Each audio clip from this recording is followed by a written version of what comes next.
Hello guys, स्वागत है आपका ज़ोरो वर्स में। और आज मैं आपको from old country bumpkin to master swordsman के एपिसोड 2 की पूरी कहानी समझाने वाला हूँ।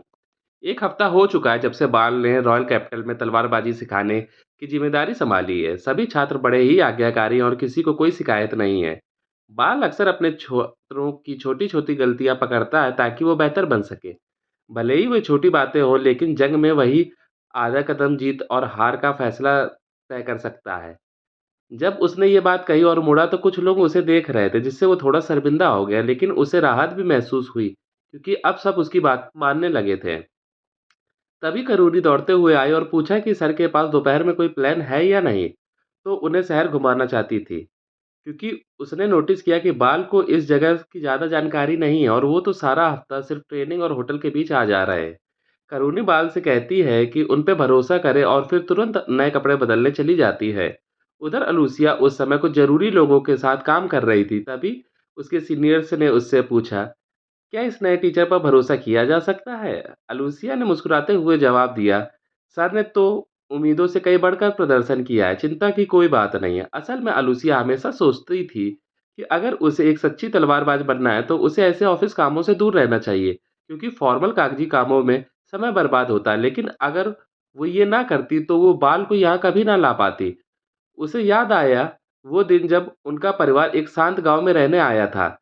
उसके माता-पिता बाल के डोजो के बारे में पहले से जानते थे और अलूसिया को खुद की रक्षा करना सिखाना चाहते थे, क्योंकि वहां आसपास कोई शूरवीर नहीं था और खतरे की संभावना थी। शुरुआत में अलूसिया को अजनबियों से डर लगता था, लेकिन टीचर ने इस बात को समझा और बड़े ही प्यार से उसे हेलो कहा। उसी पल अलूसिया को उनकी सादगी और नरमी महसूस हुई और उसका डर थोड़ा कम हो गया।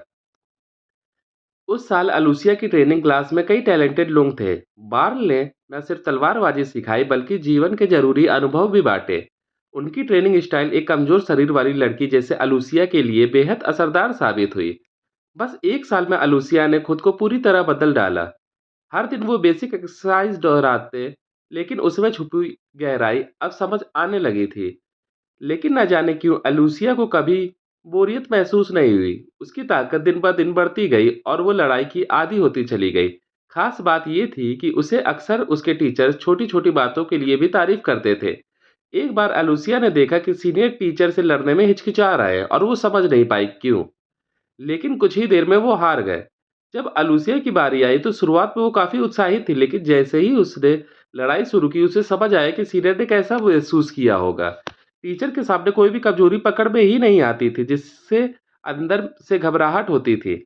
अलूसिया को धीरे-धीरे ये भी समझ आने लगा कि जब टीचर ज़रा-सा भी हिलते हैं और सामने वाले छात्र उसी पल हमला करता है, तो वो कितना असरदार होता है।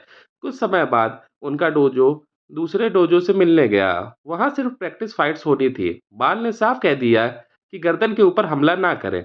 खतरे से बचने के लिए दोनों तरफ के छात्रों को आपस में लड़ने की अनुमति दी गई, लेकिन ज्यादातर जीतें बाल के छात्रों के नाम रही। अलूसिया का मुकाबला एक ऐसे लड़के से हुआ जिसे हार मंजूर नहीं थी। उसने देखा कि सामने वाला तो पूरी तरह खुला है, तो उसने पहल नहीं की। बस उसे हमला करने दिया और फिर पलटवार किया। वापस लौटते वक्त अलूसिया को लगा ये जीत कुछ ज़्यादा ही आसान हो गई। उसे लगा दूसरे स्कूलों से लड़ाई करना अनुभव बढ़ा सकता है। उसने टीचर से कहा, क्या हमारा डोजो बहुत ताकतवर है?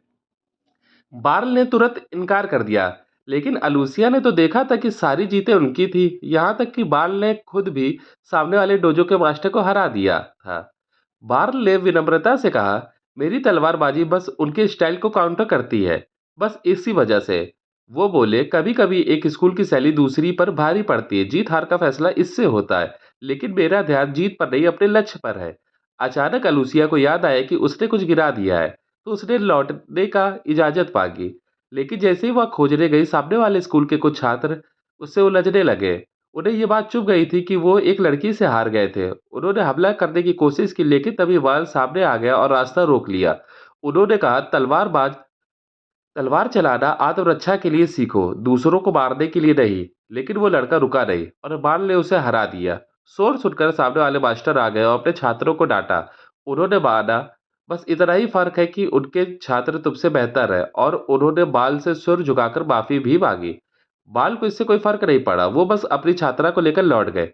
ये घटना सुखद तो नहीं थी, लेकिन अलूसिया का नजरिया पूरी तरह बदल गया। यह देख कर कि सामने वाला मास्टर भी बाल की ताकत को मानता है, फिर भी बाल इतने विनम्र है। लूसिया की आंखों में आंसू आ गए। उसने कहा, माफ कीजिए सर, मेरी वजह से आपको चोट लगी। लेकिन बाल ने जवाब दिया, तुमने कुछ गलत नहीं किया। मुझे शुरुआत से तुम्हारे साथ जाना चाहिए था, यही बेहतर होता।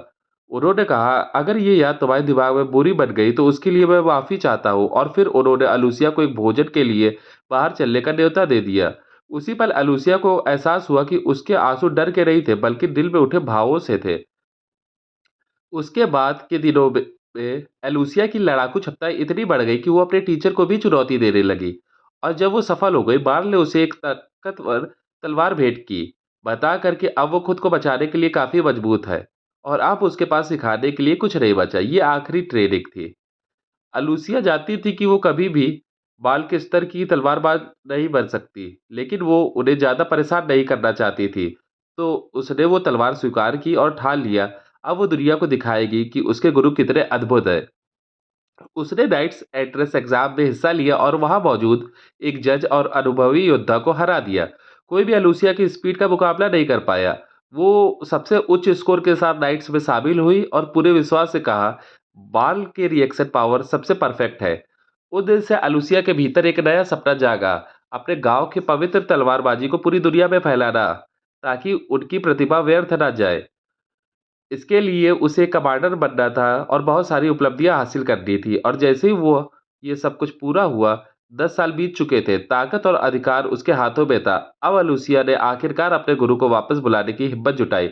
लेकिन हैरानी की बात यह थी कि बाल बिल्कुल नहीं बदले थे, बस उनकी कला और भी धारदार हो गई थी। कुछ लोग सोच सकते हैं कि अलूसिया ने अपनी ताकत का इस्तेमाल किया, लेकिन उसका मकसद बस इतना था कि उसके गुरु को वो सम्मान मिले जिसके वो असली हकदार थे। उसने इसके लिए हर तैयारी कर रखी थी, लेकिन जब वो ट्रेनिंग हॉल पहुंची तो बाल वहां नहीं थे। उसने ड्रॉ से पूछा और ड्रॉ ने मुस्कुराकर जवाब दिया, करोनी उन्हें शहर घुमाने ले गई है। ये सुनकर अलूसिया को अपने जूनियर से जलन सी होने लगी। उसे भी अपने टीचर को ऐसे शहर घुमाने का मौका चाहिए था। आखिरकार ये एक तरह से ऑफिशियल डेट माना जा सकता था। दूसरी ओर करोनी और बाल पूरे शहर में घूम रहे थे। असल में तो करोनी ही ज़्यादा एन्जॉय कर रही थी, बाल तो बस साथ चल रहे थे। वेस्टर्न डिस्ट्रिक्ट में खाने-पीने की कई शानदार जगहें थी और करोनी को वहाँ जाना बहुत पसंद था। बाल सोच रहे थे, एक देहात का बूढ़ा आदमी ऐसी रंगीन जगह में कैसे फिट हो सकता है। तभी एक और छात्रा सामने आई और नमस्ते कहा। उसका नाम था फैसल और वो करोनी की ही क्लासमेट थी, इसलिए दोनों में काफ़ी करीबी थी। शुरुआत में बाल को वो पहचान में ही नहीं आई, लेकिन जब उसने अचानक टीचर कहकर पुकारा तो बाल थोड़े चौंक गए। फैसल थोड़ी उदास हुई क्योंकि उसे याद नहीं किया गया, लेकिन उसने भी बहुत बदलाव कर लिया था। पहले की ठंड स्वभाव वाली छात्रा अब काफ़ी खुल गई थी। जब उसने वो तलवार दिखाई जो उसकी ट्रेनिंग पूरी होने का सबूत थी, तब भी बाल को याद आया कि वही लड़की है, 5 साल बीत चुके हैं। अब फैसल जादुई दस्ते की उभरती हुई स्टार बन चुकी है। बार्ल हैरान हुए, तुम तलवारबाज हो तो फिर मैजिक स्क्वाड में क्यों? फैसल ने जवाब दिया, मुझे कुछ जादुई एक्सेसरीज लेनी थी। और फिर उसने एक अंगूठी निकालकर आग का जादू दिखाया, अपने पुराने गुरु को दिखाने के लिए। बाल ने पहली बार यकीन किया कि वो सचमुच एक मैजिशियन बन चुकी है। बहुत कम लोग इस पेशे में के लायक होते हैं और फैसल ने मेहनत करके दोनों ही विद्याओं की महारत हासिल कर ली थी। बाल को उस पर गर्व था और जब वो डोजो छोड़कर गई तो उन्हें थोड़ी उदासी भी हुई थी। तभी एक चोर को छीन कर भागा। फैसल को मौका मिल गया था अपने गुरु को अपनी ताकत दिखाने का। उसने अपनी तलवार पर एक जादू एक्टिवेट किया और चोर की टांगें बांध दी।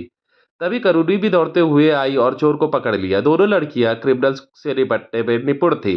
फैसल ने समझाया कि उसने अपनी तलवार पर मैजिक डाला था। बाल को कभी अंदाजा नहीं था कि कोई तलवारबाजी को जादू से भी जोड़ सकता है। उन्होंने कहा, तुमने मुझे गौरव दिलाया। अगली सुबह बाल जल्दी उठकर टहलने निकल पड़े ताकि उन्हें देहाती न समझा जाए, लेकिन तभी कोई उन्हें पुकारता हुआ उनके पीछे पीछे आ रहा था। बाल ने ध्यान नहीं दिया तो सामने वाली लड़की चिढ़ गई।